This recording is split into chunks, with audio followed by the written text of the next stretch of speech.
Hey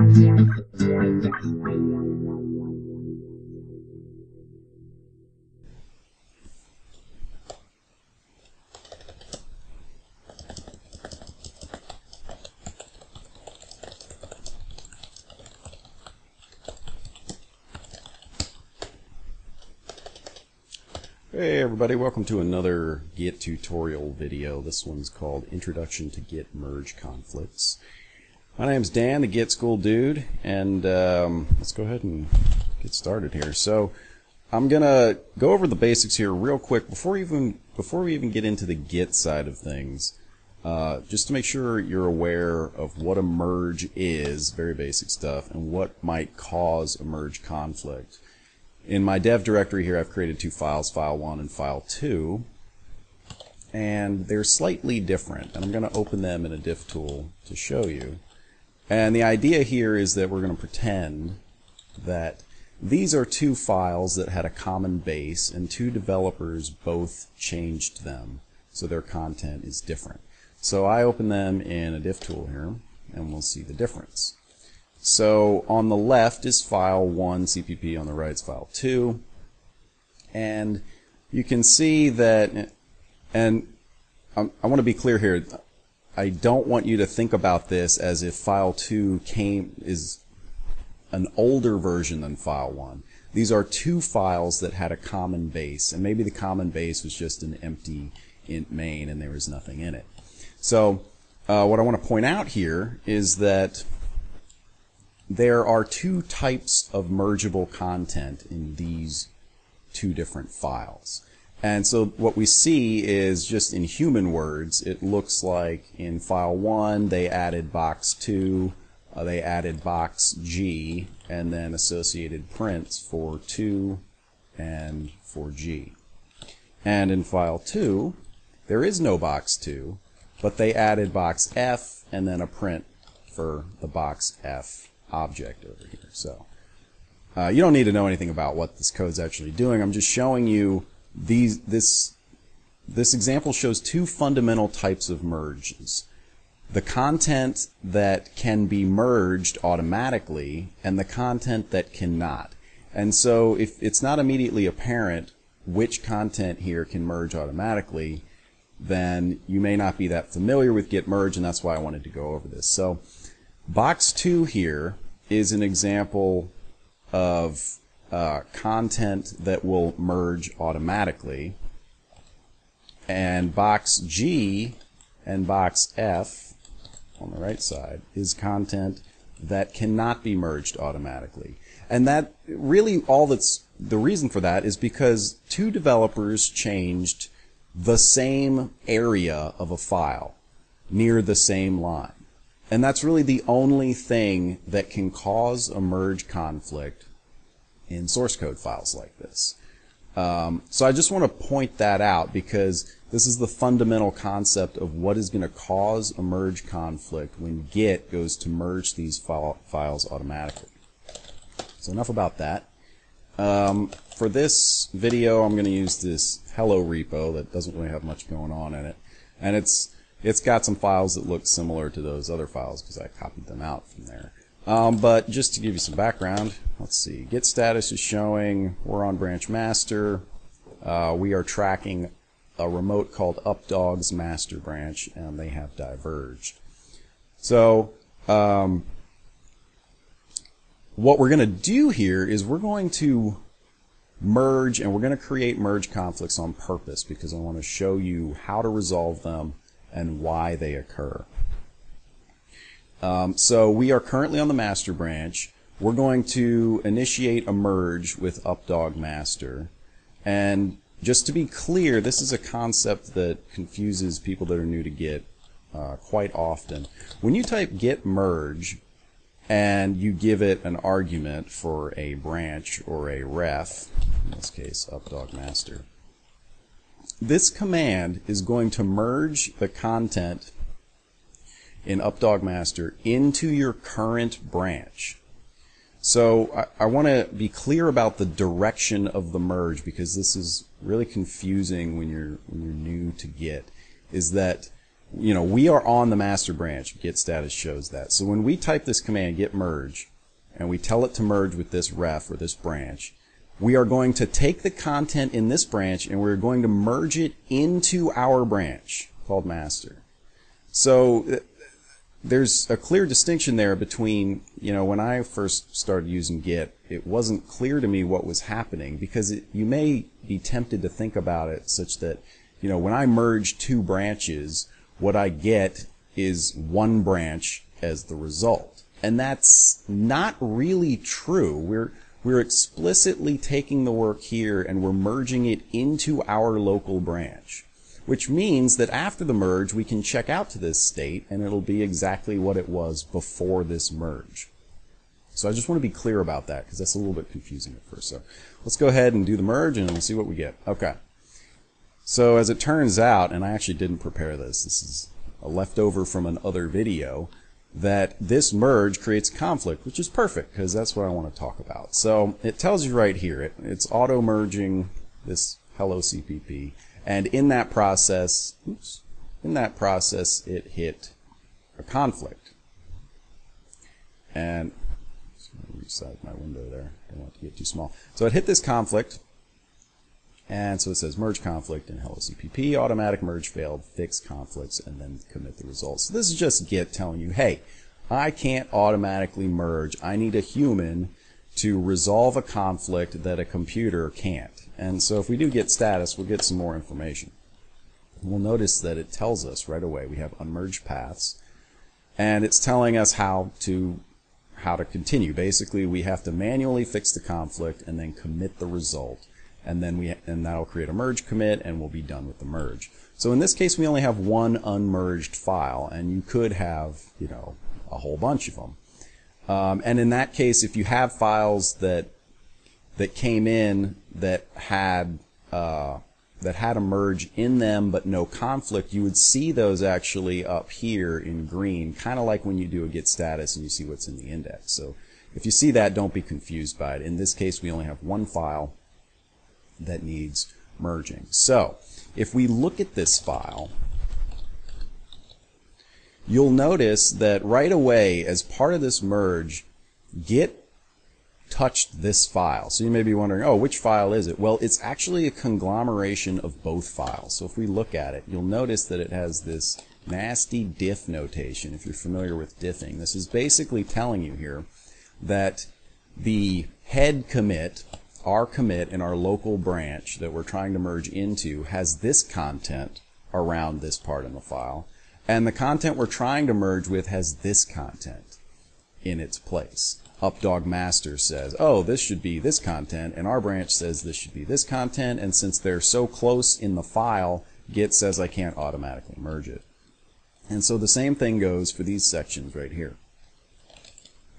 So this is our local version, and this is what the remote that we are merging with says should be there.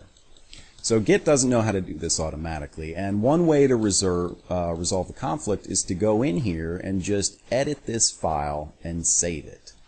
So, one way we could do that is, let's say we want to take our version, so we just go in here, we delete these lines, we delete the diff lines, and delete these lines and this diff line, and we write the file and we get out, and now we look at git status and it shows us the same message, but we can actually go ahead and we can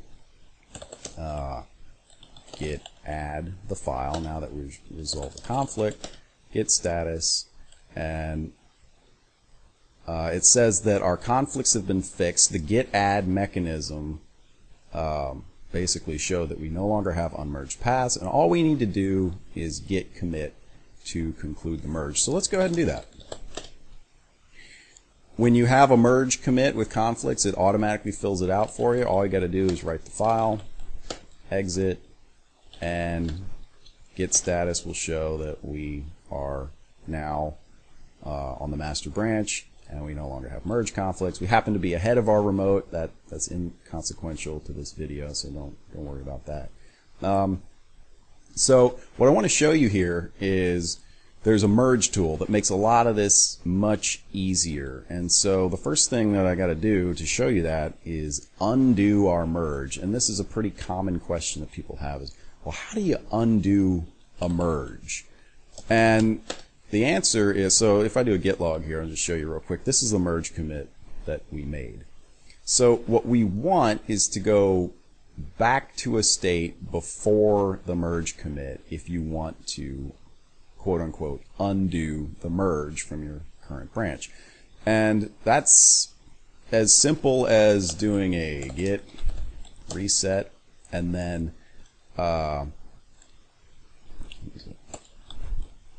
git reset head caret. So this is saying I want to reset my current branch to the head, the first parent of the head commit, and this caret is the first parent notation. So if I do that, and I do git log now, you'll notice that I'm at this commit right before the merge. And so I basically undid the merge. Right? So our git status is back to showing us what we saw in the very beginning of the video. And the reason I undid the merge is because I want to do it again and show you another way to resolve it. So let's go ahead and do it again.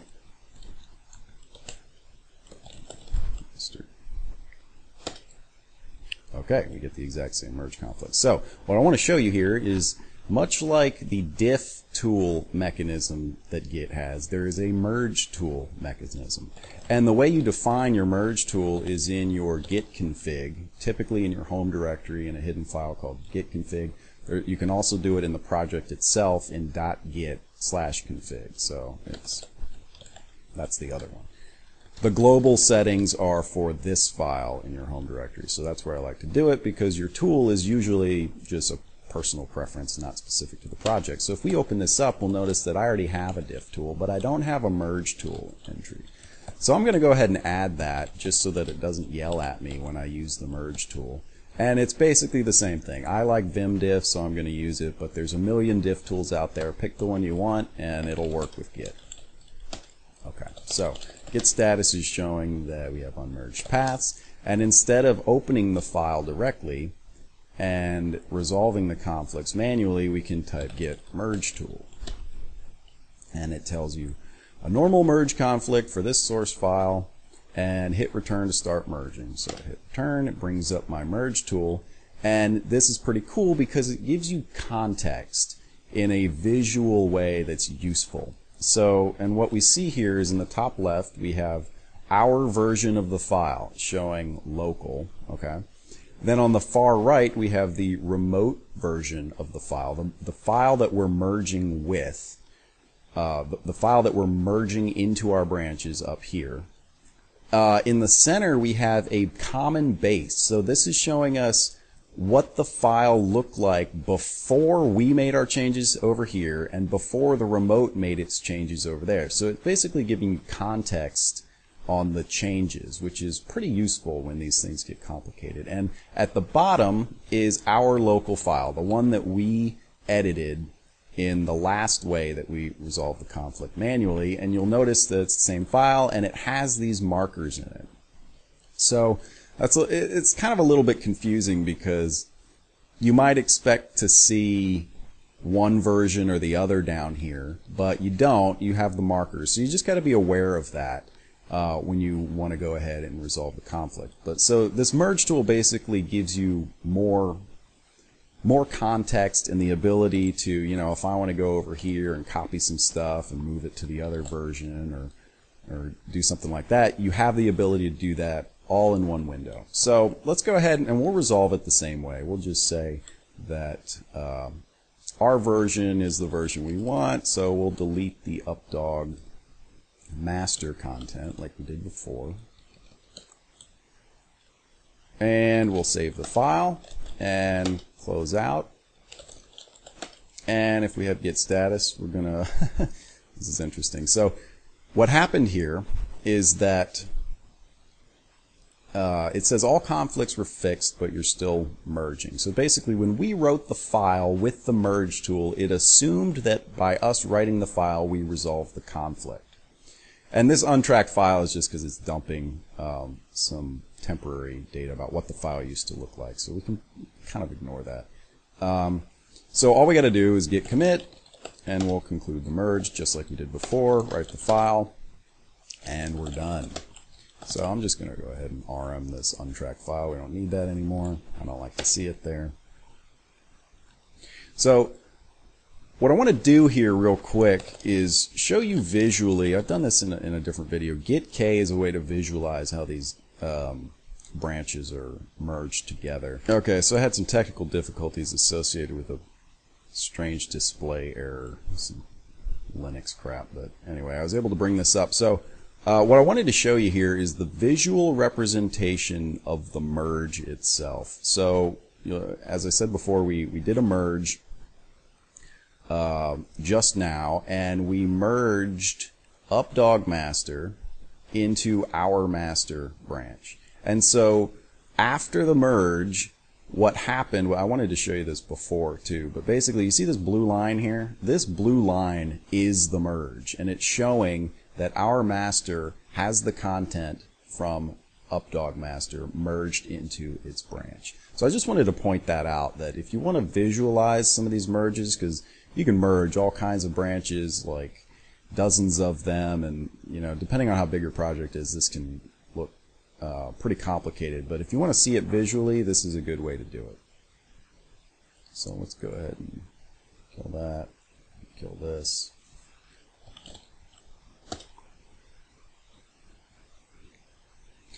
All right, so I want to do one more.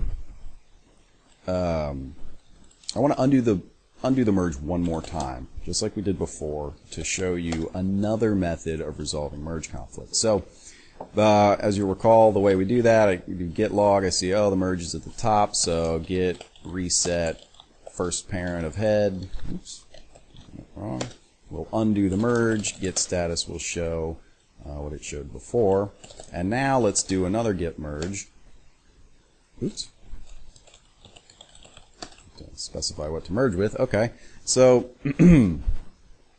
what we have here is the same merge conflict. Git status shows that it's unmerged. And there's a shortcut. You may have noticed that the way we resolve these merges the first two times is to just take our content. And that's not always the best case, but there are some cases when you're developing where you know, hey, I have the latest version, just use mine. And there's a shortcut for it, and it's called git checkout hours on the file. And so if I do this, and I do git status, it's not going to actually know that that was a resolution, because all I did was check out the file. But now if you look at the file, instead of having the diff markers in it, we have our version of the file, right? And that's what we wanted in the last couple times where we resolved the merge conflicts manually. So what's interesting too is there's another option. If you know, like, you're merging with this updog person, and you know that they have the content you want, you don't care about merging your content into it, you can do git checkout -- theirs on the file. And now if you look at the file, you will have their version of the file, which is pretty handy. It's a cool shortcut. It only really makes sense when you're in an unmerged state. But then, if you can, so let's go ahead and check out ours again. And then we git add the file. Git status will show that we resolved the conflict. And now if we just git commit, it will be done. So we basically resolved the same merge in this video 3 different ways to do the exact same thing. So there's one more thing I want to show. I don't want this video to go too long. So we're going to undo the merge one more time. And let's just go through my history here. Okay, git reset head, git status shows what it was before, git merge updog master. So now we're in a merge conflict state. And so there's another way that sometimes you're doing a merge, and here it's very simple, but in reality, in big projects, merge conflicts can be very difficult. And so sometimes you'll get halfway through a merge conflict. Let's say you got 50 conflicted files, and you go through and you try them out, and you make your changes, you resolve the conflicts, and then what's typical before you commit, it's a pretty good idea to go ahead and build your project, right? Because you want, as much as you can, your commits to have a succinct, buildable, runnable history. So you may in that process find, oh crap, I screwed up the whole merge conflict resolution and I want to just start over. And the way that you do that is you simply abort the merge. And it'd be cool if this existed.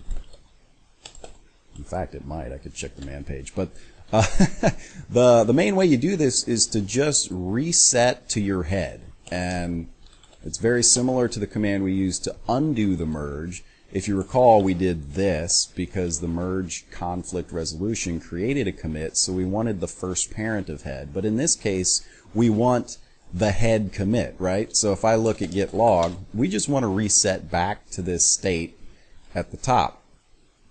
And the way you do that is git reset head. Hit enter. Well, actually, I'm sorry. What you want is reset hard head. Yeah. So now what you see is exactly where we were. And so the hard and not hard has to do with whether or not to preserve the index. So I'm not going to get into the details of that in this video. I'll do that in another video. But basically, all you need to know is if you want to abort a merge that you have unmerged paths and you need to resolve the conflict for whatever reason you want to start over, this is the command for you. Okay. So I think that's all I really want to show in this video. I'm going to go ahead and just summarize what we talked about. Basically, to initiate a merge, you type git merge and then remote/branch, and this will initiate the merge into whatever branch you're checked out to. You can resolve the merge manually by just opening the file with conflict, I can type, and then git add the file, and then git commit, and that will create the merge commit. You can also use, once you have merged and you're in an unresolved state, git mergetool. And that will bring up the handy view with context. There's also git checkout theirs and git checkout ours if you want to check out the state of your version or their version, if you know that you can resolve it that way, which isn't always the case. So if you want to abort a git merge, how to abort, you type git reset hard head, and if you want to undo a merge that you've already done, you type git reset head caret, first parent of head. Okay, I think that's it for this video. Thanks for watching. My name's Dan, and I'll see you next time.